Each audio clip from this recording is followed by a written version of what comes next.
Well, we're thrilled to be joined today by Mehdi Hasan, who is the founder, the CEO, and the editor-in-chief of Zeteo. Um, Mehdi, explain to us what Zeteo is. Thank you for having me, Alan. Zeteo is a media company that I founded in 2024. We just celebrated our second birthday a few months ago. It is an online media company. We're on the Substack platform.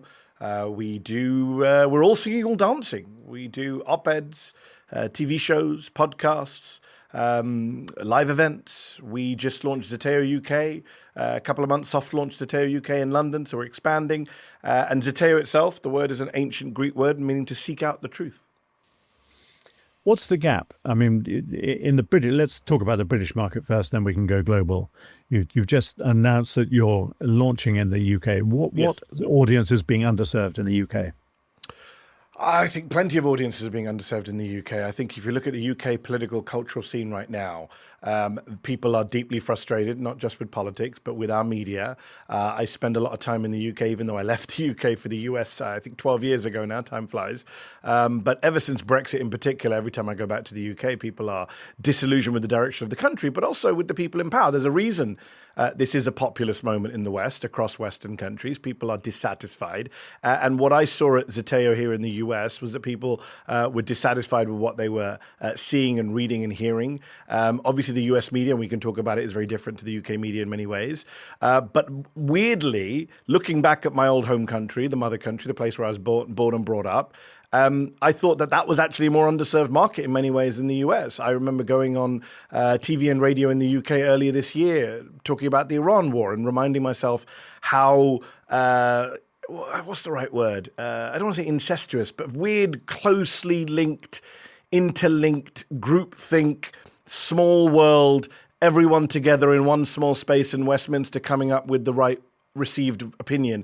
It really bothered me. It used to bother me when I worked for the New Statesman in the UK, and I used to see the Westminster lobby and the Downing Street lobby and how it behaved. And I just thought to myself, people want different approaches right now. People don't want to hear the usual BS about Iran, about foreign wars. You look at, for example, the rise of the Green Party. Zach Polanski tripled the membership of the Green Party in 6 months.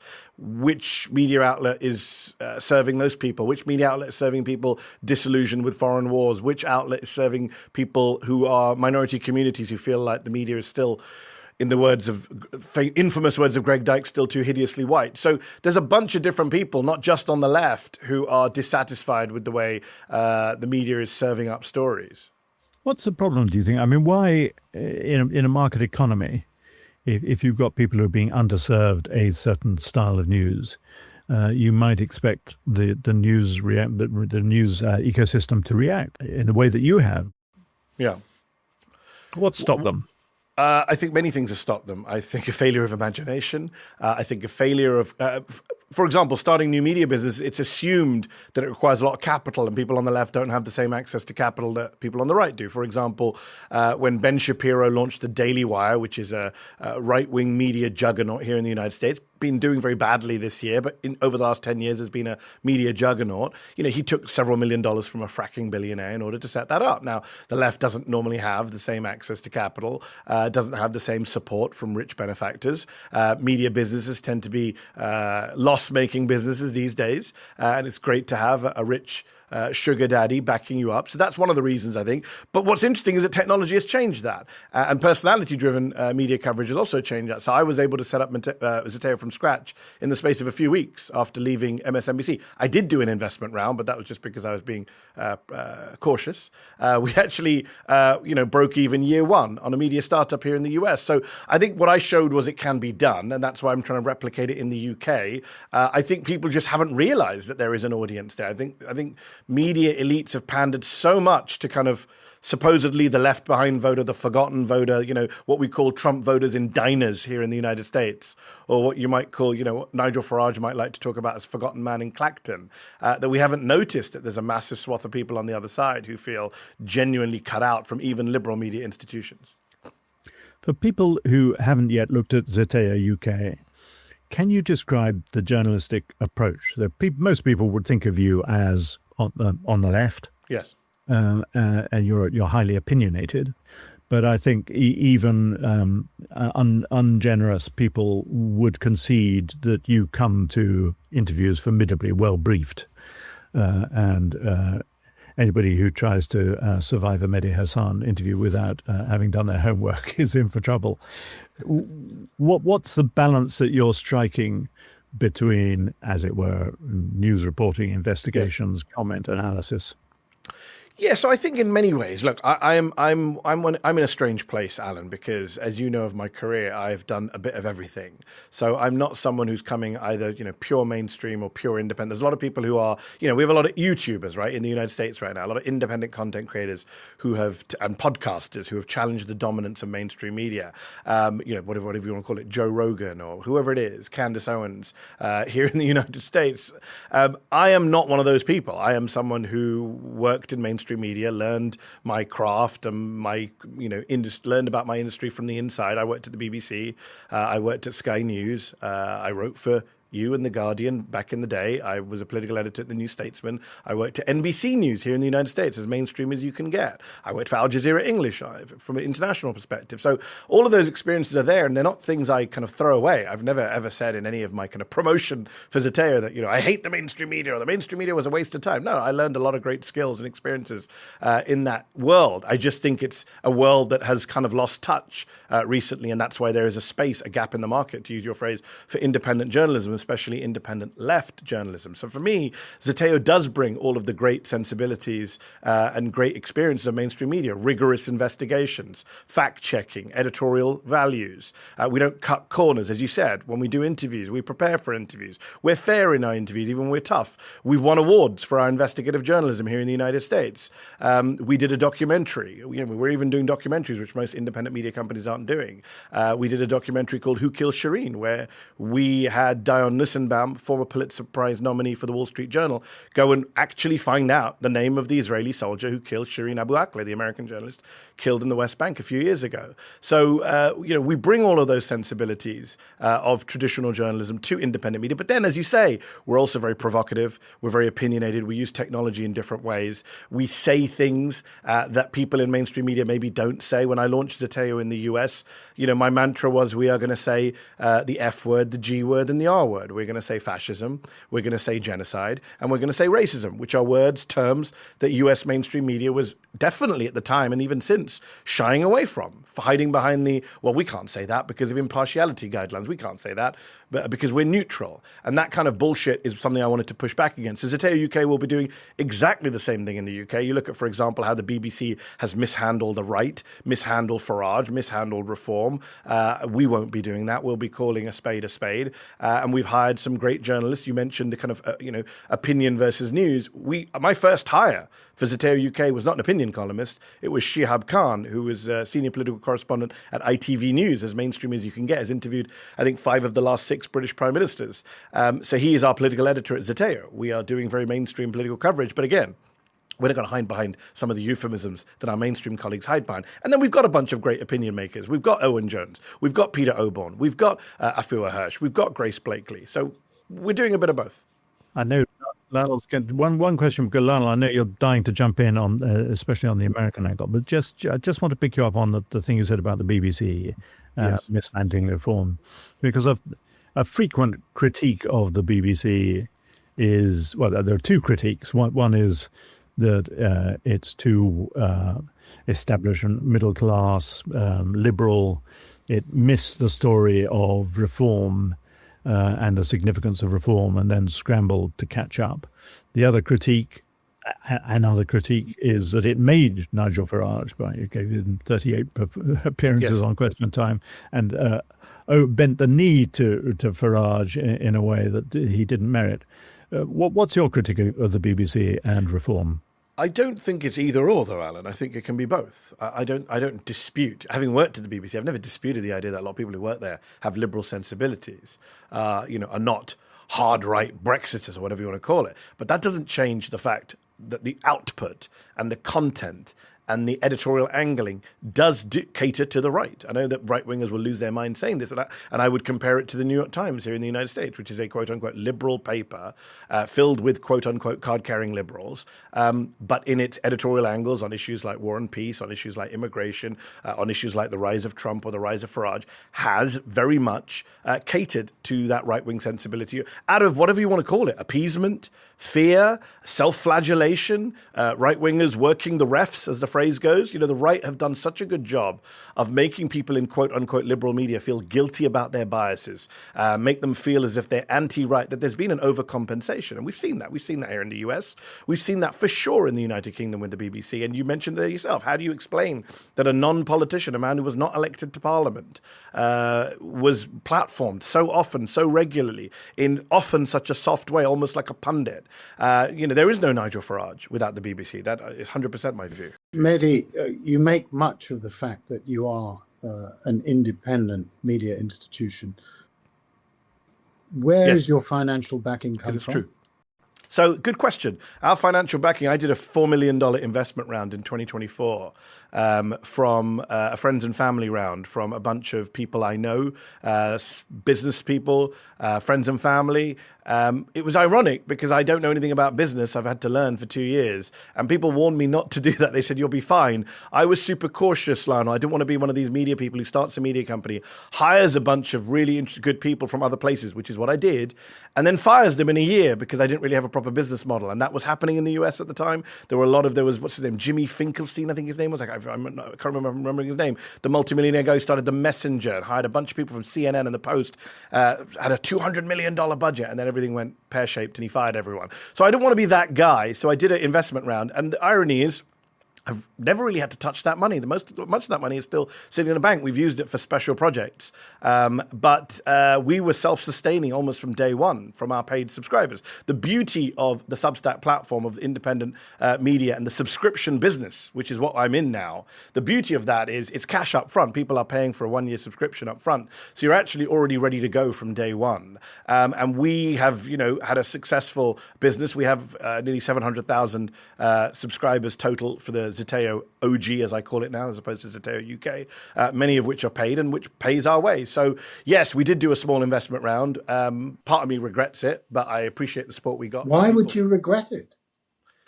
Because we didn't really need that much money. So as a businessman, I diluted my own share of my own company. Mehdi, I'm familiar with the subscription business, having pioneered it with my colleague at the Financial Times. Yes. And I've been trying to explain to Alan that it's worth the Guardian going the same way, but unfortunately, he's just not come on the journey. So maybe you could have a word with him after the program. Although the Guardian membership model does seem to be doing quite well here in the US. For sure. Let me ask you, who are these people who are prepared so quickly to sign up to your subscription, and tell me how much you charge? So right now, if you take out an annual subscription with Zeteo in the US, it is $84. I think it's similarly in the UK. If you take out an annual subscription, it's £60 for Zeteo UK, which works out to about £5 a month, very competitively priced because we're new. And I also, the classic marketing slogan, it's a cup of coffee every month to get a different media diet. The people who signed up in the US, obviously in the UK, we're still feeling our way towards who these people are. We soft launched on June the 9th. We formally launch in London on September the 14th at the Barbican. And in the US, though, we've got kind of 2 years of kind of anecdata plus our own internal polling and internal stats. And look, for me, at the beginning, when I launched in February 2024, it was an election year and it was at the height of the Gaza genocide. So the two types of people who came were liberals who hate Trump, who are frustrated with the media coverage of Trump and the softball coverage and the normalizing of Trump. A lot of people who followed me at MSNBC, now MS Now, followed me to Zeteo when I left MSNBC. And they were a big chunk of people who are just very frustrated with the domestic politics in this country and the failure of mainstream media to hold the rising far right to account. And I guess the other half, I'm going to say it crudely, were people who are deeply angry with media coverage of what was happening in Gaza and what was happening in the Middle East, and the pro-Israel bias of the media, the inability to humanize Palestinians or give them a platform or a voice, the inability to say the G word, as I mentioned, genocide. So I think there was those two groups. And of course, there's an overlap between both groups. But those were the two big groups, I think, who came to Zeteo at the beginning to say, you know what, we desperately want to support this media platform. We are so fed up with what we've been offered. And just remind listeners why you left MSNBC, because you were a big part of the brand. I mean, a little bit of outrage here and there, but definitely a big part of the brand. So why'd you leave? I had a great 3.5 years at MSNBC. Now it's rebranded as MS Now. It's strange for me still. I was an anchor at MSNBC and on their Peacock streaming network. I was there 3.5 years. Had a great time, did some great shows, and built a good profile in the US media as a Brit here. Became an American in 2020 while I was at MSNBC. After October the 7th, a few weeks after October the 7th, they canceled my show. And I realized very quickly that I didn't want to stay on as a pundit or as a guest host. I needed my own platform, as I mentioned a moment ago. Why did they cancel the show then? They say business reasons. You would have to ask them for more reasons. But for me in 2024, I realized that that was not a time that I could be benched or be a kind of backup guest host, which was what was offered to me. Why do you think you were benched? I keep my own reasons to myself these days. What? Somebody who's so fearlessly so fearless. I say, you know what? That's what they told me. I'll always speculate as to what the real reason was. They tell me it was a business decision. I would say that the show was doing very well, especially with young viewers and online. But the minute they cancelled the shows, it was very clear to me from that day that I couldn't stay there as a kind of backup anchor or a guest host. I needed a platform of my own. Yeah, well, I'll just try one more time, Mehdi. Go on. Do you believe you were taken off the show because you were so critical of Israel after October the 7th? That is what many people have said, including members of Congress, many people in the media. It's not something I've ever said. Well, I'm amazed, given you have such a reputation for straight talking, you've suddenly turned into a United Nations diplomat. Always a time to be one. I've never heard Lionel speechless before, but you've rendered Lionel speechless. That's a first on this podcast. Mehdi, just talk to us a bit about this never-ending debate about, which is represented in different countries, UK and US, between so-called objectivity and so-called subjectivity. I mean, I think you're firmly in the subjectivity camp, but explain why that is a better journalistic model than the objectivity camp. I mean, look, I'm not sure I 100% accept the division. I get where you're coming from, Alan, of course, but I would just say this. When you say I'm in the subjectivity camp, I worry because I'm in the US where, you know, we have an entire faction of politicians and media figures and influencers who don't even accept objective reality in the sense that they won't accept climate change is happening. They won't accept the 2020 election was a legitimate election. So for me, I am very objective. One of my great frustrations is that people won't state objective facts and they hide behind a both sides formulation. So for me, actually, I'm very pro objective facts and the reporting of objective facts without hiding behind a fake bipartisanship or neutrality. And I said this in the trailer for Zeteo UK, which upset some folks at the BBC. I said none of this both sides bullshit as I walked past the BBC. And I think that is a problem. So, the line I always give in media interviews like this, you know it better than me, is the old mantra that, the job of a journalist when it's raining outside is not to say if person A says it's not raining and person B says it is raining. The job of a journalist is not to say one person says it's raining, one person says it's not raining. The job of the journalist is to open the fucking window and check if it's raining outside, right? And so for me, that is very important. And I wish journalists would state facts more obviously, even if they're uncomfortable to a certain political faction. Now, having said that, to go back to your question, yes, I do air my opinions, right? It's not, I don't hide where I'm coming from. I never did. And I think that is advantageous at a time when people are hiding behind fake neutrality. I don't think it's helpful for people to pretend to be above the fray when actually journalists are now in the fray. I mean, take the example of the free press right now. In the United States, media freedom is under assault. The president of the United States is attacking the First Amendment day in, day out, attacking reporters. And when I say attacking reporters, not just rhetorically, arresting Don Lemon, raiding the house of a Washington Post reporter and taking her laptop and phone, sending out subpoenas, not just for New York Times reporters, but for their family members. There is an open assault on the free press in this country, banning Associated Press from the Oval Office. I could go on all day. In that climate, it helps no one for journalists to say, well, we're on some hilltop viewing it from afar. We are not part of this. Media is very much part of this. Journalism is under assault. The future of democracy is the future of the media. We have skin in the game as journalists here. So in that sense, yes, subjectivity matters. You should be able to air your opinion on what is going on. And look, I get the models. I worked at the BBC for several years. I understand the Ofcom stuff about impartiality. I get all of that.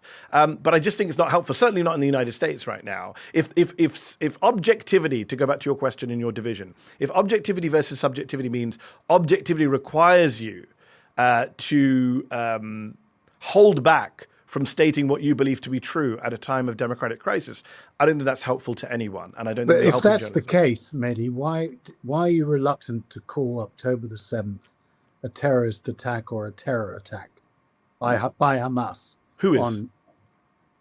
Who's reluctant? Call that a terrorist attack or not? No, but I mean, look, it's not a word I like to. Yeah. Okay, I'm answering your question. I'm going to add a caveat and then I'm going to answer it. Terrorism in general is not a word I like to use. When I worked at Al Jazeera, I thought it was the right mode to not use the T word. It's a deeply loaded word that doesn't really help advance the argument because everyone just uses it in a very politically contested and very self-serving way. Now, having said that, yes, it was an act of terror. Of course it was. I've said that for 2.5 years. It was a war crime. I think it's worse than terror. I think it was a war crime. I think Hamas committed war crimes on October the 7th. I've never defended the killing of civilians. It's a different debate about soldiers, but certainly the civilians is an act of terror and a war crime. No debate about that. And exactly. I mean, it's interesting you should say that. I'm happy to sit here and say that. I would have said that when I was at MSNBC. I did say that when I was at MSNBC. I was on air after October the 7th, briefly. But it's interesting that so many other people will not say the reverse. You've seen the clips, Lionel. You've seen BBC anchors torture themselves, jumping in to stop Palestinian guests from saying genocide. And then you have people saying, well, you can't say genocide because the International Court of Justice has not yet ruled it's a genocide. Funny, we don't apply that criteria when we happily say genocide in Xinjiang. We don't say that when we say genocide for the Rohingya. We don't say that when we say genocide in multiple other contexts, Ukraine. So it's interesting that it's only one place where journalists, out of fear of losing their jobs or whatever it is, will bend over backward not to say genocide or war crimes when that is what pretty much every human rights group in the world says right now. Well, I'm going to surprise you. I wish you'd been director of news at the BBC on October the 7th. For have people speak plainly. Well, you know, Lionel, you know how many media outlets on October the 7th went out of their way to send memos and documents to staffers warning them what they could and couldn't say. And the same thing happened, by the way, and I just want to be clear, it's not just about Palestine here. To go back to what I mentioned to Alan a moment ago about the other big issue of media failure in this country, which is the coverage of Trump. On January the 6th, there were media outlets who were telling their staff, do not call this an insurrection, do not call this terrorism, which we now pretty much accept it is outside of a small faction of the MAGA GOP. And it's interesting that when these big, horrific things happen, to go back to Alan's question again, this attempt at supposed neutrality actually does not help the public, the viewers, the readers, the listeners. You're not telling them what you obviously know to be true out of some weird fear or out of some weird adherence to some outdated or pointless definition of impartiality. I've always believed that impartiality... So when I do interviews, Alan very graciously said I do good, tough, well-prepared interviews. I do a show for Al Jazeera English called Head to Head, which is filmed live. It used to be at the Oxford Union, now at Conway Hall in London. It's in front of a live audience. I've interviewed everyone on that show from Republicans, Democrats, Nigerian officials, Sri Lankan officials, everyone from around the world, Israelis, Palestinians. Now, my views are very well known on much of those conflicts and topics, but that doesn't change the fact that when you're sitting in the seat in front of me, I've had Saab Erekat in front of me, I've had Norman Finkelstein in front of me, and I've grilled them, right? That doesn't mean that my views aren't my views and people don't know my views, but I understand the need to hold people to account, to state what objective facts are, to be fair. I think fairness is very different from impartiality and certainly neutrality. Indeed it is. That's what I was going to. You've anticipated my next question, because the problem with the weather metaphor, your job is to look outside and see what the weather is that applies in some stories, but in many stories you look out the window and there's fog. The story doesn't immediately materialize, and sometimes the only method is to report both sides. I mean, that's fair. Of course. In apart some from anything cases. else. In some cases. But on some of the big incendiary issues of our time, that isn't the case. And the obvious example being Donald Trump. Donald Trump lies. He lies every day. He lies in every press conference. He lies in every interview. It's objectively lying. And when people say, well, you can't say he's lying, I remember a media executive once said to me, well, you can't say lying because you don't know what's in his heart. Which is one of the great cop-outs of our time. But even if that were to be the case, even if you were to say, well, you don't know, he might have just made a mistake, he might believe it. The January 6th line. Well, he believes he won the election. Absolute bullshit. But even if I were to accept that argument, when someone has been on multiple occasions been corrected about something they've said that's factually accurate and insists on repeating that factually accurate statement, we as journalists should be able to say they are lying.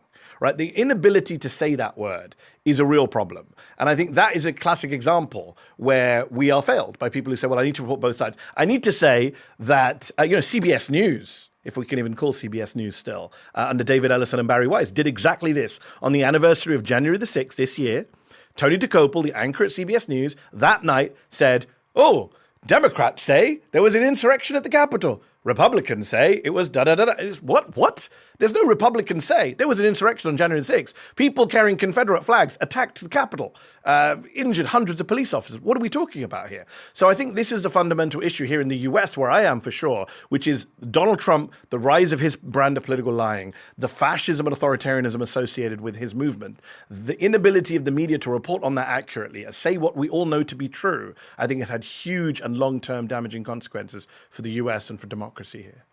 This interview was from the latest episode of Media Confidential, a podcast brought to you by Prospect Magazine. To listen to the full episode, click on the link below. And if you want full access to Prospect Magazine, go to prospectmagazine.co.uk.